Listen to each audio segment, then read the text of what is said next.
नमस्कार, मैं राकेश परमार और अब देख रहे हैं महत्वपूर्ण मुद्दा।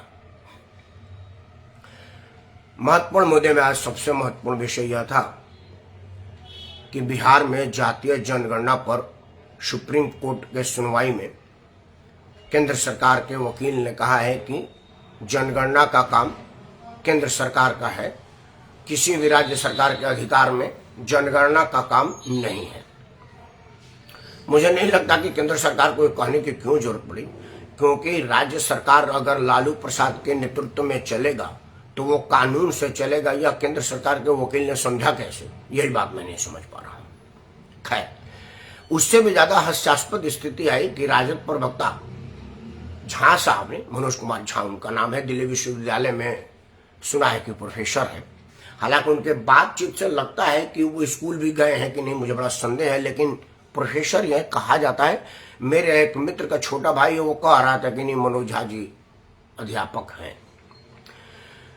अध्यापक साहब ने कहा कि भाई देखिए, जातीय जनगणना करने से ये होगा कि किस जाति की कितनी संख्या है, उस हिसाब से उसकी साझेदारी हिस्सेदारी दी जाएगी।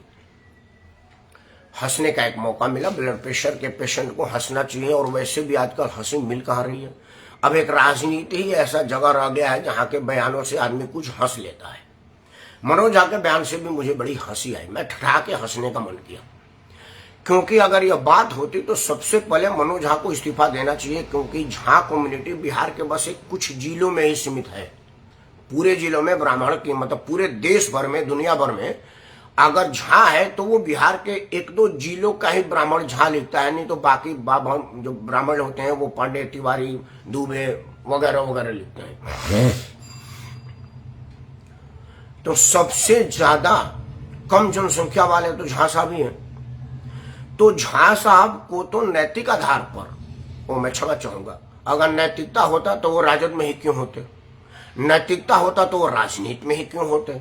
तो मैं नैतिकता के आधार पर हटा देता हूं। वो जो जनगणना की आधार बता रहे हैं, उस आधार पर उनको इस्तीफा दे देना चाहिए, पार्टी प्रवक्ता से भी और राज्यसभा से भी। बल्कि मैं तो कहूंगा कि जितनी उनकी संख्या है उसमें तो उनको प्राइमरी सदस्यता से इस्तीफा दे देना चाहिए और अपने स्कूल के विद्यार्थियों को पढ़ाना चाहिए, क्योंकि वो शायद वो अपनी पढ़ाई पूरा करके जा रहे हैं।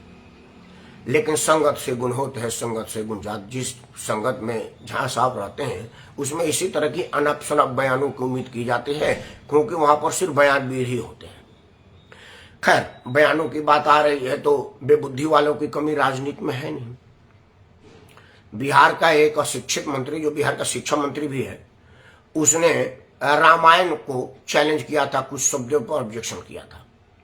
मूल अनपढ़ आदमी है तो उसके विषय पर उसे चर्चा करके मैं क्या करूं। लेकिन एक और भी महामूर्ख है उत्तर प्रदेश में, उसने कहा है कि भाई हिंदू धर्म नाम का कोई चीज ही नहीं होता, बड़ा धोखा है, और यह दलितों, पिछड़ों, आदिवासियों को भ्रम में डालने के लिए बनाया गया है। अनपढ़ वो इसलिए है कि अगर वो रामायण पढ़ा होता तो रामायण में जिन जिन लोगों की बात किया है, भगवान राम इन्हीं लोगों के सहारे से अपना युद्ध जीते हैं। मुझे नहीं मालूम कि वो किसी सेवरी नाम की बनवासी का जूठा बैर खाया है कि नहीं, किसी मलाह को गले लगाया है कि नहीं, किसी बनवासी के साथ समय बिताया है कि नहीं, किसी धोबन के बात का इतना इज्जत किया है कि नहीं कि वो अपने पत्नी को भी परित्याग कर दे। मतलब कई तरह की उदाहरण है, वो बताने की जरूरत नहीं है। अगर उसमें वो विभेद किए होते तो वनवासियों के रह करके उनके साथ और उनका मदद लेकर के सीता माता की खोज नहीं करते। वो दिव्य दृष्टा थे, यहीं से देख लेते कि माता सीता कहाँ गई हुई हैं। और वैसे माता सीता को छूने की शक्ति में था कौन? रावण कहाँ इतना प्रतापी थे कि वो माता सीता को छू देते। वो तो एक नरलीला था जो भगवान राम को करना था, और वो उसमें उन्होंने सब लोगों को जोड़ने का जो काम किया वो नया उदाहरण है। रामायण का पाठ अगर उब्बे बुद्धि वाला पूर्व मंत्री किया होता तो वो नहीं कहता, लेकिन उसको पता है कि जिसको वो सुना रहा है उनके दिमाग में इतना भ्रमजाल हम लोगों ने डाल रखा है, मतलब पॉलिटिक्स वाला, मैं नहीं, पॉलिटिक्स वालों ने, कि उन्हें यह समझने का शक्ति कहाँ है कि वो बोल रहा है कि हिंदू धर्म का नाम पर तो कोई चीज ही नहीं होता, या दलितों, पिछड़ों और आदिवासियों को भ्रम में डालने का है। उसमें से कोई उठ के बोल देता कि सवरी कौन सी जाति की थी, मला वो जो निषाद राज थे वो कौन से जाति के थे, वो जो जटायु जी थे वो कौन से जाति के थे, हनुमान जी कौन से जाति के थे, तो उसका मुंह इतना हो जाता। लेकिन उसको पता है कि यहाँ पर तो प्रश्न पूछने का प्रचलन ही नहीं है हमारे भारत के राजनीतिकों में, तो कोई जो मर्जी आता है बोल देता है। इसीलिए स्थिति आज यह आई कि भारत में सावन के पवित्र महीने के अंतिम सोमवार को महादेव के जलाभिषेक के लिए संगीन के साय में जाना पड़ा। अब अगर हम इसको कहें कि भारत इस्लामिक राष्ट्र के तरफ बढ़ चुका है, सिर्फ घोषणा होना बाकी है, तो कई लोगों को मिर्ची लग जाएगी। क्योंकि इस देश में श्यामपट पर जय श्री राम लिखने पर टीचर मरने तक पीट रहा है। बच्चा जिंदा है इसलिए उसने श्री राम का लेखन लिखा था, तो जो भगवान राम के सहारे हो वो मर कहां सकता है, इसलिए वो मरा नहीं, वरना उसने मारने की पूरी प्रयास तो की ही थी। यह देश ऐसा है, आज की घटना है, आपको पता होगा, वो तो कल से समाचारों पर आ रहा है कि मेवात नूह में भगवान भोलेनाथ को सावन के पवित्र महीने में जलाभिषेक के लिए पुलिस प्रशासन ने रोक लगा दिया था। बोला भाई आप भारत में रह रहे हैं, 120-130 करोड़ आबादी है आपकी, 150 करोड़ में आप बहुसंख्यक है, तो आपको इतनी कीमत तो देनी ही पड़ेगी कि आप अपने आराध्य का पूजा ना करें। आप बहुसंख्यक है इसलिए आप ऊंची आवाज में जय श्री राम ना बोले, आप बहुसंख्यक है इसलिए रास्ते में जाते हुए हनुमान चालीसा का पाठ ना करें, आप बहुसंख्यक है इसलिए गायत्री मंत्र का जाप ना करें, यह सब करें। हाँ, आप बहुसंख्यक नहीं, अगर आप बहुसंख्यक तो बीच सड़क पर नमाज कर सकते हैं, रेलवे पटरी पर नमाज कर सकते हैं, रेल रुकी रहेगी, आप चाहे तो हवाई जहाज के अंदर नमाज कर सकते हैं, रेलगाड़ी के अंदर नमाज कर सकते हैं, जहां मर्जी हो आप अपना नमाज कर सकते हैं। क्योंकि आप अल्पसंख्यक है, आपको इतनी छूट देनी पड़ेगी, क्योंकि भाईचारा में आप भाई है और हम चारा है, इतना तो निभाना ही पड़ेगा। हरियाणा सरकार के पुलिस ने जो आज कर्तव्य दिखाया, मैं उसको कर्तव्य या कारनामा ही कहूंगा, कि 51 लोगों पर 1900 पुलिस बल तैनात था। मैं एक बार फिर से करूं, कहीं आपको सुनने में कमी आ गई हो। 51 लोग, 51, 50 प्लस 1, 51, मतलब 100 में 49 कम, आधा सैकड़ा, अर्धशतक। 51 लोगों को परमिशन दिया हरियाणा के पुलिस ने कि आप 51 लोग जाइए और जलाभिषेक कीजिए,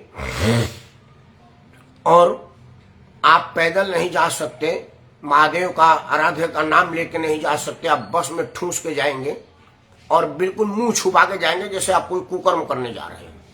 और उन लोगों को बस में लाद दिया गया था, और बस में लाद करके उनको 3 बसों में, मतलब 51 लोगों के लिए 3 बस की गई थी, ताकि बस में भी उनकी संख्या 20-25 से ज्यादा ना हो जाने तो कहीं जय श्री राम कहने लगेंगे, हर हर महादेव कहने लगेंगे।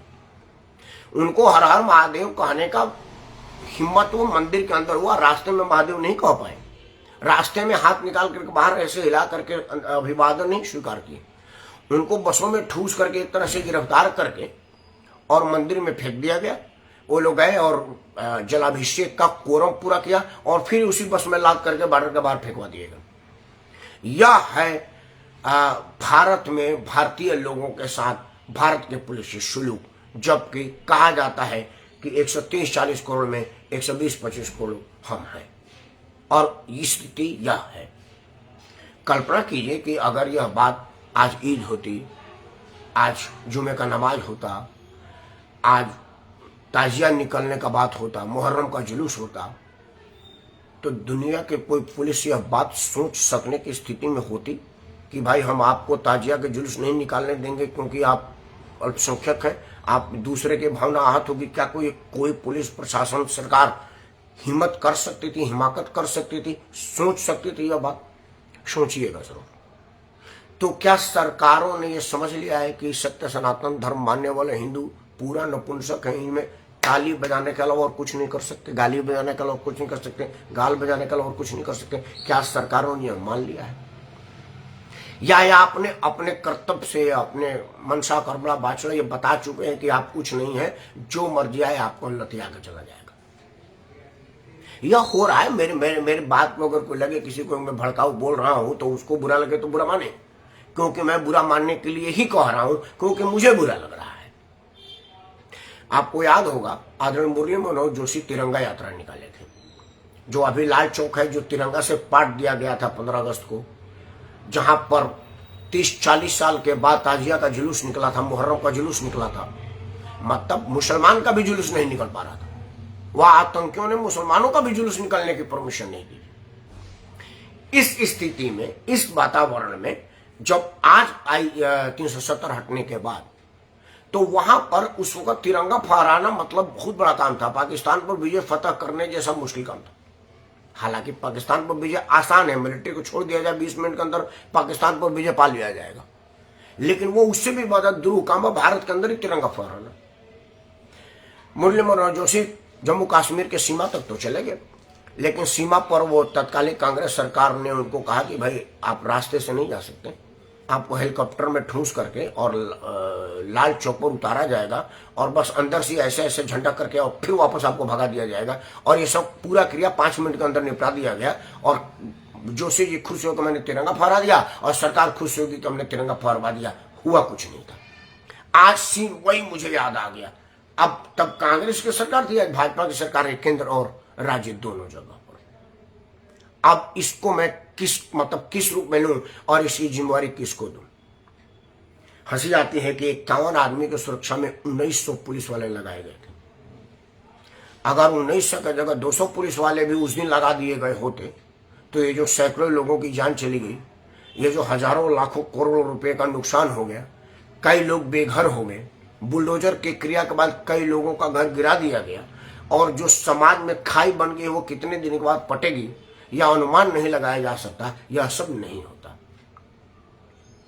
आदर्श स्थिति यह होती कि आज महाशिवरात्रि थे, आज शिवरात्रि श्रावण का अंतिम सोमवारी था, और आज सत्य सनातन मानने वाला है आदमी, चाहे वो और दिन मंदिर जाए न जाए, आज जरूर जाता है। मैं भी गया हूं। तो वहां के हमारे मुसलमान भाई एक कॉरिडोर बनाते खुद खड़ा होकर के और कहते कि देखिए आप भाईचारा का मतलब है कि आप मेरे भाई हैं, चारा नहीं है, और आप जाइए रुद्र जलाभिषेक कीजिए, हम हैं, देखते हैं आपको किसको नुकसान पड़ती। हरियाणा सरकार को कहते कि भाई आपके पास और भी कई काम है, आप उसको करिए, ये हमारे भाई हैं और ये मुस्लिम बहुल इलाका में मंदिर है, इसकी सुरक्षा हम करेंगे क्योंकि ये हमारे भाई हैं, हमारे कामों में ये सुरक्षा करते हैं। क्योंकि उन्हीं में से न कई जाटों ने कहा कि मुसलमान मेरा भाई है, उसको कोई हिला नहीं सकता। जगदीप राकेश डकैत ने कहा तो है कि भाई वहां पर रुद्राभिषेक करने जाओगे तो हम ट्रैक्टर लेकर के तुम्हारा रोक करेंगे। यह कहने की हिमाकत कहा ना, तो कहां किसी मुलिक संगठन ने उसके कान के नीचे लगाया या मोबाइल पर ही गाली दिया कि 4-5 बढ़िया गाली देकर कहा कि भाई तू कौन होता भाई कहने वाला। हम हिंदू मुस्लिम भाई भाई हैं, हम इस देश में एक साथ रहते हैं, हम दोनों में खून एक है, हमारा दोनों का खानदान एक है। कल सब ये लोग हिंदू ही थे, किस परिस्थिति में कन्वर्ट होकर आज कोई मुसलमान बना, कोई हिंदू बना, लेकिन है तो हम सब एक ही भगवान राम के वंशज, एक ही जीन है हमारा। तो हम आए और हमारा भाई अगर रुद्राभिषेक करने जाएगा तो हम उसकी रक्षा करेंगे, क्योंकि हमको हमारे भाई पर बम चलाने की क्या जरूरत है। कहीं से आवाज आई नहीं आई। इसीलिए कहा जा रहा है कि क्या हमारा देश अब पेपरों में ना सही व्यवहार में इस्लामिक राष्ट्र हो गया है? और अगर ऐसा नहीं हुआ है तो 1900 पुलिसकर्मियों के सुरक्षा में 51 आदमी इसी देश में रुद्राभिषेक क्यों कर रहा है? यह बात किसी को समझ में आए तो हमको जरूर बताइएगा। मुझे तो यह बात समझ में नहीं आई है। आज वीडियो छोटा रहेगा क्योंकि मुद्दा बड़ा बड़ा है, इसीलिए कम बोलना, ज्यादा समझना, जो ना बोलना उसे तो बिल्कुल ही समझना। अब जरूर समझिएगा और चिंता जरूर करिएगा, और चिंता करने की बारी आपकी आएगी जब अब मतदान का समय होगा। चुनाव के टाइम में जब ये लोग आपके यहाँ आएंगे, जैसे समाजवादी पार्टी के लोग वोट मांगने आएंगे, तो आप बोलिएगा भाई हम हिंदू नहीं है तो कौन धर्म है, हमारा धर्म परिभाषित कर दीजिए, वोट हम आपको तभी देंगे। क्योंकि आपका एक सिफेर आदमी ने कहा था कि हिंदू नाम का कोई धर्म नहीं होता, यह छलावा है और दलित पिछड़ों और आदिवासियों को फंसाने रखने का काम है। उनसे पूछिएगा कि शौरी कौन सी जाति के थी, निषाद राज कौन से जाति के थे, भगवान राम ने उनको जो गले लगाया था वो कौन से जाति के थे। यह सब पूछेगा। जब आपको उत्तर मिल जाएगा तो मतदान करिएगा, और अगर आपको उत्तर नहीं मिलेगा तो उनका त्याग कर दीजिएगा। एक बार त्याग करके देखिए, इनकी औकात हाथ में आ जाएगी। लालू परिवार आए जाति आरक्षण में तो उनको पूछिएगा कि भाई यादव कितना % है बिहार में। जब उनको परसेंट मालूम चल जाएगा तो बोलिएगा कितना % है, कि मुख्यमंत्री आप रहेंगे, उसके बाद आपकी पत्नी रहेगी, उसके बाद आपके 2 नकारे नालायक बेटा रहेंगे, उसके बाद आपकी बेटी रहेगी, और अब तीसरी बेटी, चौथी बेटी का भी पदार्पण की तैयारी हो रही है, क्योंकि वो किडनी दान वाला कहानी झूठा ही था। मैं तो पहले दिन कहा था कि झूठा है, लेकिन स्लॉट तो तैयार किया ही गया था ताकि सिंपैथी लहर पर वो भी आ करके राजनीति में आ जावे। तो क्या इतना परसेंट अहीरों का है कि एक ही परिवार से 4-4 लोग शीर्ष पर विराजे और बाकी लोग दूध करके बेचने के धंधे में मजबूर रहे? यह आप जरूर पूछिएगा। एक बार जब पूछ लेंगे तो इनको समझ में आएगा कि जनता पूछने लगी है, लेकिन वो आपको पूछने की स्थिति में छोड़े नहीं है, इसलिए आप नहीं पूछेंगे। लेकिन हम तो पूछेंगे आपसे कि आप क्यों नहीं पूछेंगे। पूछिएगा जरूर, और अगर आप पूछेंगे तो विश्वास मानिए आपको दूसरी बार पूछने की जरूरत नहीं पड़ेगी, ये खुद ही समझ जाएंगे। क्यों? क्योंकि अभी ये समझ रहे हैं कि आप इनसे नहीं पूछेंगे। पूछताछ करते रहिए, तभी जाकर के आपका पूछ बना रहेगा। अगर आप पूछेंगे नहीं तो आप पूछ बन जाएंगे, पूछ में नहीं रहेंगे। जय हिंद, वंदे मातरम, भारत माता की जय।